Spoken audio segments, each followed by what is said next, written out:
Hi guys, உங்கள் நசீர். இன்னைக்கு கூட தோத்துட்டாங்க. டிசப்பாயின்மெண்ட், சீரியஸாக சொல்கிறேன். Disappointment. Seriously I not accepted. Match தோத்துட்டே இருக்காங்க. ஒன்றுமே புரியலைங்க. நல்லா தாங்க பெர்ஃபார்ம் பண்ணாங்க. Seriously good. பட் மிடில் பேட்ஸ்மேனாக இருந்தாங்க. ஸோ 15 ஓவருக்கு அப்புறமா 13th ஓவருக்கு அப்புறமா சரியாகவே விளையாடல. Seriously bad. ரொம்ப கஷ்டமாக இருக்குது. ஸோ இருந்தாலும் 5 சாம்பியன் அக்செப்ட் பண்ண முடியல ஒரு மேட்ச் தோக்கும்போது.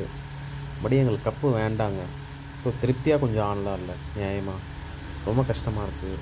நான் யார்கிட்ட போய் சொல்லுவேன்னு தெரியல. சீரியஸாக எக்ஸைட்டாக இருந்தேன் நான். ஒரு மேட்ச் வரும், இது கண்டிப்பாக ஜெயிப்போம் அப்படின்னு ரொம்ப சீரியஸ்லி பேடு. ஒன்றும் சொல்ல முடியல.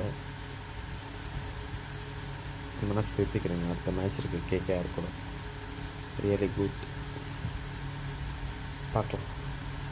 ரொம்ப கஷ்டமாக இருக்குது. பட் இருந்தாலும் சொல்ல முடியலங்க. சத்தியமாக சொல்கிறேன். ஓகே, நம்ம டீமை நம்மளே கேவலப்படுத்தக்கூடாது. நம்பிக்கையோடு இருப்போம். அதனால தான் சைலண்ட்டாக இருக்கேன். Seriously bad match. ரொம்ப கஷ்டமாக இருக்குது. சீரியஸ்லி ஒரு விஷயம் சொல்லணும். 180 டார்கெட் பண்ணவில்லைன்னு சொன்னாங்க. ஸோ இன்றைக்கி வந்து 200 மேலே சேஸ் பண்ணியிருக்காங்க. Seriously good. நெக்ஸ்ட் மேட்ச் பார்ப்போம். ஓகே, பாய்.